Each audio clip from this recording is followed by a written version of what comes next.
चलिए इस बीच एक और बड़ी खबर सामने आ रही है। खबर का रुख करते हैं। हरियाणा विद्यालय शिक्षा बोर्ड के नए सचिव ने कार्यभार संभाला है। मुनीश नागपाल ने संभाला है कार्यभार। 2022 बैच के एचसीएस अधिकारी है मुनीश। हरियाणा विद्यालय शिक्षा बोर्ड के नए सचिव ने कार्यभार संभाल लिया है। ये बड़ी जानकारी आपको दे दें। जिस तरह से हरियाणा विद्यालय शिक्षा बोर्ड के सचिव अजय चोपड़ा का ट्रांसफर हुआ है, उसके बाद ये जिम्मेदारी डॉक्टर मुनीश नागपाल को सौंपी गई है। उन्हें बीएसईएच का सचिव बनाया गया है। तो डॉक्टर मुनीश नागपाल ने अपनी जिम्मेदारी संभाली, कार्यभार उन्होंने संभाला है। हरियाणा विद्यालय शिक्षा बोर्ड के नए सचिव ने अपना कार्यभार संभाल लिया है। डॉक्टर मुनीश नागपाल ने कार्यभार संभालते हुए ये इस जिम्मेदारी को अब वो निभाएंगे। इस वक्त की बड़ी जानकारी आपको दे रहे हैं। बता दें आपको कि 2022 बैच के एचसीएस अधिकारी हैं मुनीश नागपाल। मुनीश नागपाल को यह जिम्मेदारी बीएसईएच सचिव की जिम्मेदारी जो है वो सौंपी गई है और उन्होंने अपना कार्यभार संभाल लिया है। तस्वीरें उस दौरान की आपको दिखा रहे हैं। आपको बता दें कि जिस तरह से बोर्ड परीक्षाओं में नकल हमने देखा, पिछले जब से एग्जाम स्टार्ट हुए उसके बाद से ही नकल की खबरें सामने आने लग गई थी और सीएम नायब सिंह सैनी का इस पर जो एक्शन देखने को मिला, उन्होंने अल्टीमेटम भी दिया, जिसके बाद ये कुछ कहा जा सकता है बड़े कदम उठाए गए हैं।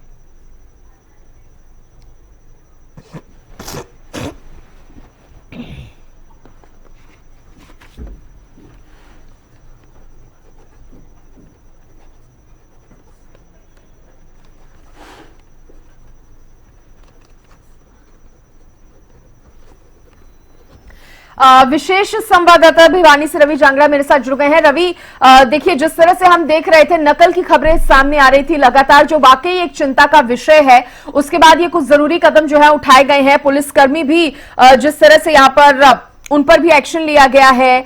इसके साथ ही मुनीश नागपाल को अब ये महत्वपूर्ण जिम्मेदारी जो है वो सौंपी गई है। उन्होंने कार्यभार आज संभाला है और किस तरह से इसको देखा जाए, समझा जाए।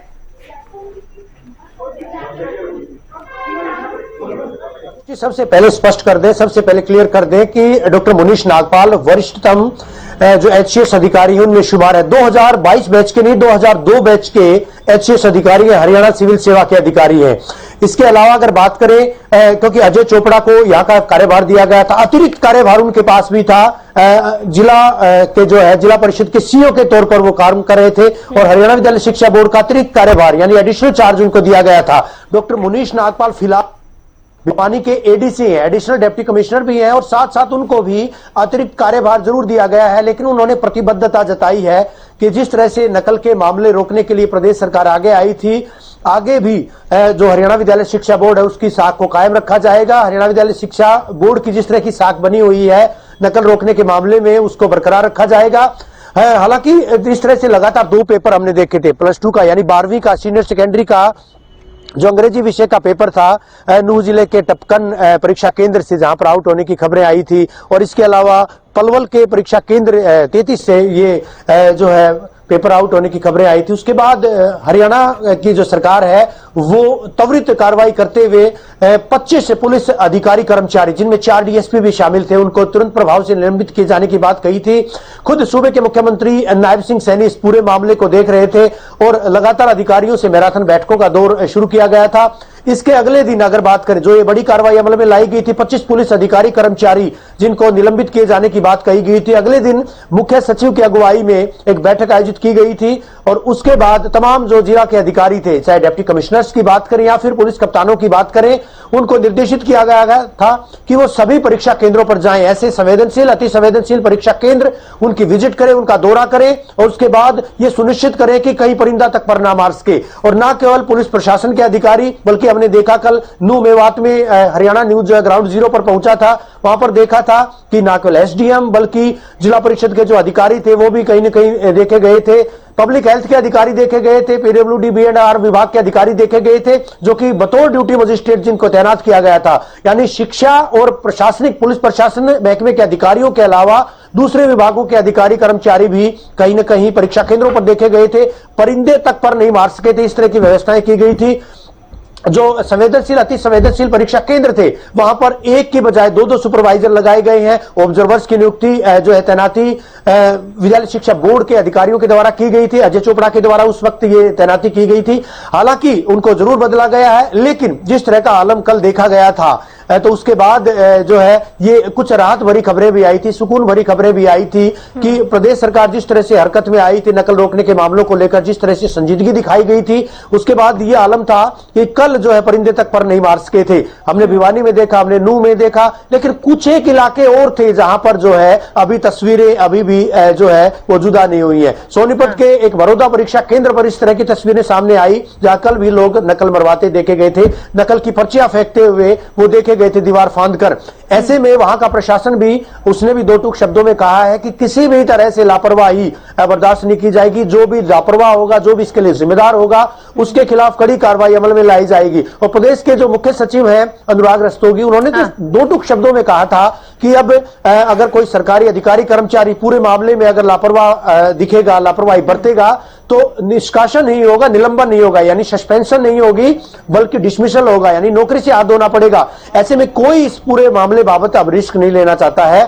प्रदेश सरकार संजीदा है और वजह यही है कि कल रातों रात हरियाणा विद्यालय शिक्षा बोर्ड के सचिव के तौर पर डॉक्टर मुनीश नागपाल, जो कि 2002 बैच के एचसीएस अधिकारी हैं और कुछ ही दिन के बाद जो आईएएस पदोन्नत भी होने वाले हैं, सूची में उनका नाम शुमार है, तो एक काबिल अफसर को, यूं कहा जाएगा कि एक वरिष्ठ अधिकारी को जो है इस पद पर नियुक्त किया गया है। तो अब देखने वाली बात यह होगी कि किस तरह से मॉनिटर किया जाता है। हालांकि अभी अनौपचारिक बातचीत में डॉक्टर मुनीश नागपाल ने अपनी प्रतिबद्धता जताई थी कि कुछ करने के बाद ही मीडिया से वो रूबरू होंगे, यानी अभी कुछ कर दिखाएंगे, उसके बाद जरूर वो तमाम चीजें प्रदेशवासियों के सामने रखी जाएंगी।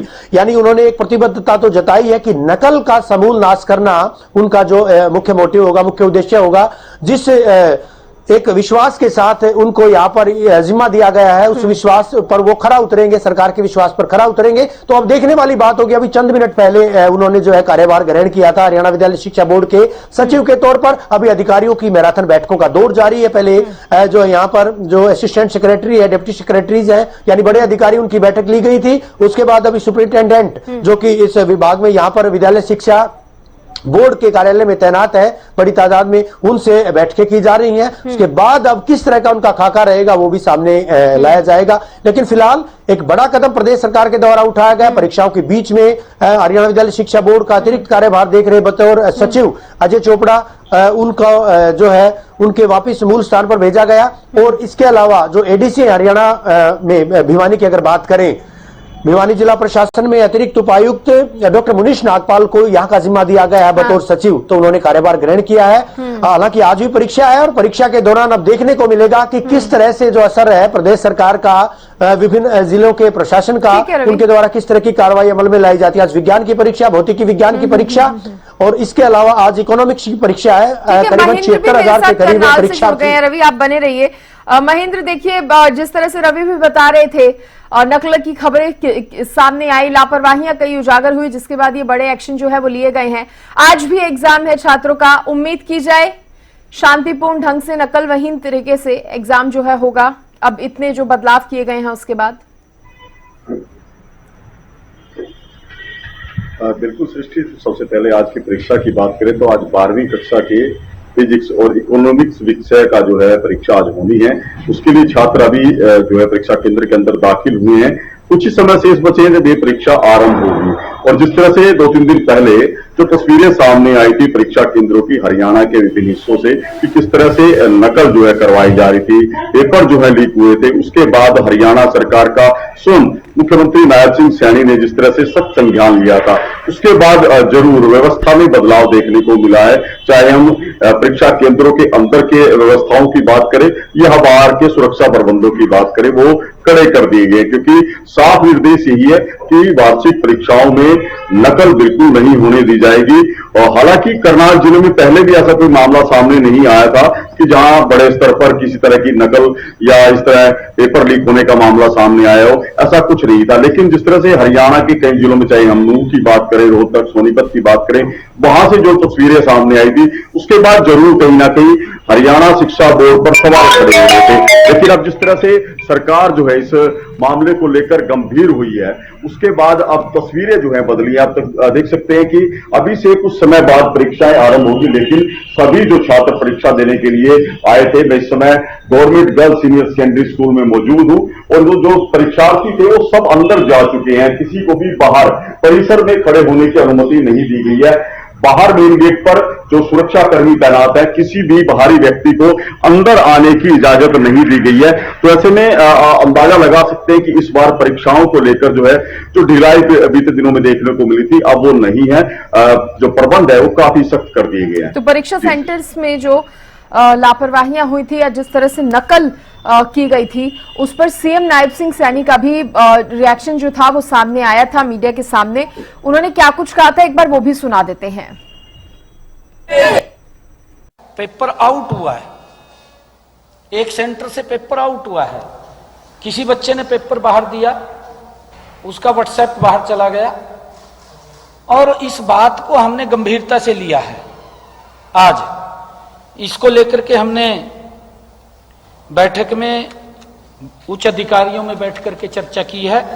सभी डीसी एसपी को भी इसके लिए निर्देशित किया है और हमने ये कहा है कि सरकार की जो क्रेडिबिलिटी है उसके ऊपर कोई सवालिया निशान नहीं होना चाहिए। अगर किसी ने गलत किसी के क्षेत्र के अंदर हुआ है, हमने उसको भी गंभीरता से लिया है और उसके अंदर हमने जो संज्ञान लिया है, हमने कार्रवाई की है। सरकारी स्कूलों के 4 इन्विजिलेटर्स और प्राइवेट स्कूल के 1 इन्विजिलेटर्स को के खिलाफ एफआईआर दर्ज कराई है, जिनमें सरकारी स्कूल के गोपाल दत्त, शौकत अली, रकमुद्दीन, प्रीति रानी, प्राइवेट स्कूल की ममता, चारों सरकारी स्कूल के इन्विजिलेटर्स को निलंबित कर दिया है। ये उसके ऊपर हमने कार्रवाई की है और हमने 2 सेंटर सुपरवाइजर बड़ी कार्रवाई की है। 2 सेंटर सुपरवाइजर संजीव कुमार, सत्यनारायण को भी निलंबित किया है क्योंकि उनकी जिम्मेवारी है। और इन मामलों में विभिन्न केंद्रों पर नकल करवाने अथवा पेपर परीक्षा केंद्र से बाहर निकलने के आरोप में अभी तक 4 बाहरी व्यक्तियों और 8 जो बच्चे थे पेपर दे रहे थे उनके खिलाफ भी कार्रवाई एफआईआर दर्ज हुई है। इस मामले की जांच जारी है। हमने कहा है कि इसकी और डीपली जांच करें।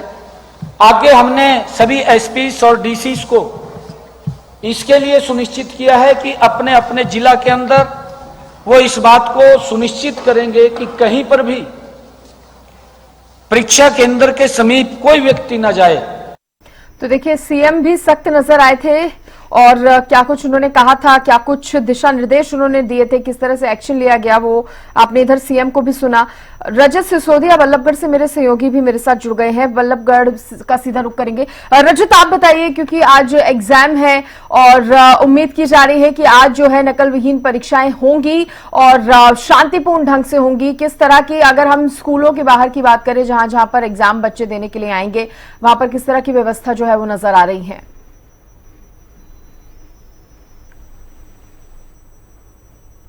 के लिए खास जो इंतजाम है प्रशासन की ओर से किए गए हैं। तमाम जो पुलिसकर्मी हैं वे सेंटर्स के बाहर लगाए गए हैं।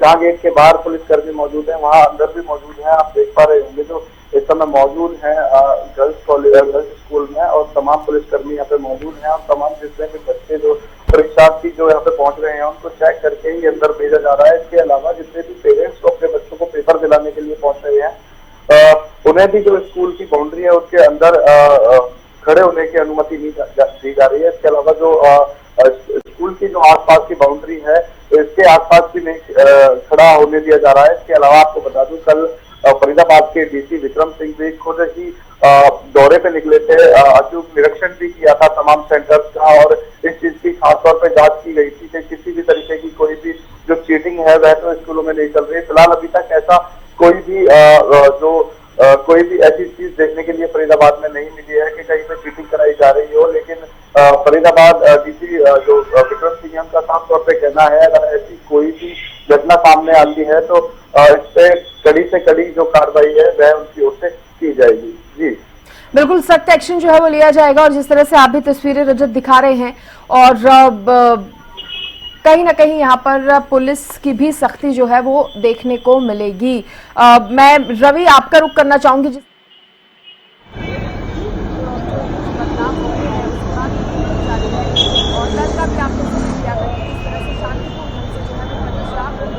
कराई जानी है। अब जो परीक्षा होने वाली है अभी किस तरह के इंतजामात जो हैं, किस तरह की व्यवस्थाएं जो है वो नजर आ रही हैं। और सबसे बड़ा रवि सवाल यहाँ पर यह भी उठता है कि परीक्षाओं के बीच में जब इतना बड़ा फैसला लेना पड़ता है तो कहीं ना कहीं जो लापरवाहियां उजागर होती हैं उस पर भी सवाल खड़े होते हैं कि पहले से ही तैयारी क्यों नहीं की गई।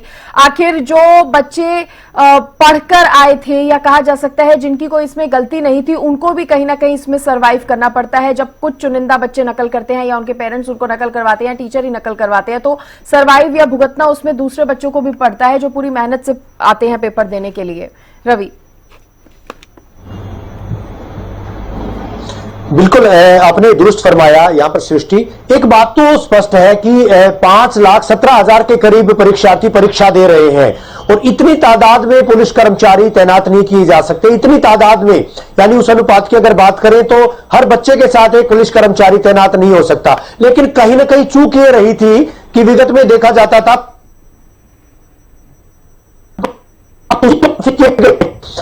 अक्सर जो उपमंडल उड़न दस्ते, उपमंडल अधिकारियों के उड़न दस्ते, एसडीएम के उड़न दस्ते भी इस बार जो है वो गठित किए गए थे।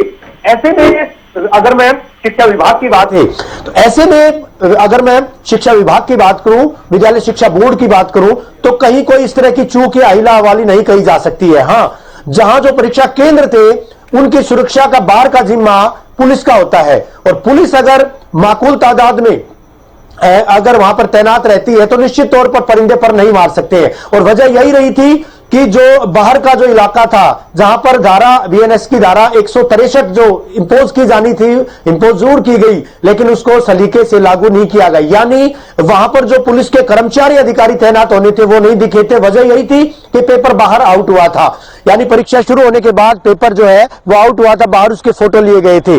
अगर वहां पर समय रहते इंतजामात इस तरह के होते तो निश्चित तौर पर इस तरह की घटनाओं की पुनरावृत्ति नहीं हो सकती थी। लगातार 2 दिन तक, पहला हमने 12वीं की परीक्षा में देखा, 12वीं की परीक्षा में भी कुछ इसी तरह के हालात थे, 10वीं की परीक्षा में, और कुछ चुनिंदा जिले हैं जिनका जिक्र किया जाए, झज्जर, सोनीपत, नूह, फरीदाबाद, पलवल, ये वो जिले हैं, रोहतक, इन जिलों में जो है कहीं के माना जा सकता है कि दूसरे जिलों की तुलना में नकल ज्यादा थी। और पेपर भी आउट होने के जो चर्चे थे, जहां से पेपर वायरल हुआ था वो चर्चे भी वही के थे। यानी जिस तरह से जो बोर्ड के द्वारा बार कोड, क्यूआर कोड जिससे जो मिलान किया गया था, तो ये तमाम जो पेपर जहां से आउट हुए थे वो वही इलाके थे। पलवल की मैं बात कर रहा हूं, यहां पर नूह की बात कर रहा हूं, नकल के मामले जो सोनीपत में सामने आए थे। और शेष हरियाणा में भी व्यवस्थाएं हैं, वहां भी प्रशासन के द्वारा व्यवस्थाएं की गई हैं। अब जो व्यवस्थाएं पहले की जानी थी वो व्यवस्थाएं बाद में की गई हैं। ऐसे में एक साख है हरियाणा विद्यालय शिक्षा बोर्ड की, गुणवत्ता प्रबंधन के मामले में, नकल रोकने के मामले में जिस तरह के प्रयास पहले किए गए थे वो प्रयास यहां पर अगर शुरुआती दौर पर विद्यालय शिक्षा बोर्ड और शिक्षा विभाग के अलावा भी अगर पुलिस प्रशासन इस पूरे मामले को लेकर संजीदा होता तो निश्चित तौर पर इस तरह की घटनाएं सृष्टि नहीं आती। अब भी वो चीजें जो इंप्लीमेंट की जा रही है तो देखा जा रहा है कि सुखद परिणाम आए उस बात के। लेकिन बड़ी बात यह है कि खुद ऐसी जो है नौबत आई कि खुद सूबे के मुख्यमंत्री नायब सिंह सैनी को पूरे मामले को टेक ओवर करना पड़ा। उनको इस पूरे मामले में जो है कहीं ना कहीं इंटरवीन करना पड़ा था। वजह यही रही, 25 पुलिस कर्मचारी अधिकारी निलंबित किए गए, 4-5 जो है दूसरे जो शिक्षा विभाग के अधिकारी कर्मचारी थे उनका निलंबन किया गया। और तलक शब्दों में यह भी कहा गया कि अभी तो निलंबन हुआ है, अगर कोई दोषी पाता है तो निष्कासन भी किया जाएगा। यानी जब शिक्षा विभाग से जुड़े अधिकारियों के साथ साथ दूसरे विभाग आगे आए हैं बच्चों की संख्या को देखते हुए, तो ऐसे में अब तमाम लोगों का दायित्व है, विद्यार्थियों को भी समझना होगा, उनके पेरेंट्स को भी समझना होगा, और जो शिक्षक इस पूरी कार्रवाई में लिप्त है उनको भी समझना होगा कि ना केवल नौकरी से जाएंगे बल्कि जो नैतिकता की बात कहीं ना कहीं आती है, जो बच्चों को सिखाते हैं उस पर भी कहीं ना कहीं सवालिया निशान खड़े होते हैं। ऐसे में फिलहाल परिणाम सुखद है, आगे आने वाले दिनों में और भी परिणाम सुखद आने की संभावनाएं जताई गई हैं। बिल्कुल बिल्कुल बिल्कुल सही कहा रवि आपने, और बहुत शुक्रिया आप तीनों का जुड़ने के लिए, तमाम जानकारी देने के लिए। तो देखिए, जिस तरह से सीएम नायब सिंह सैनी का सख्त लहजा जो है वो नकल विहीन परीक्षा करवाने को लेकर सामने आया, उसके बाद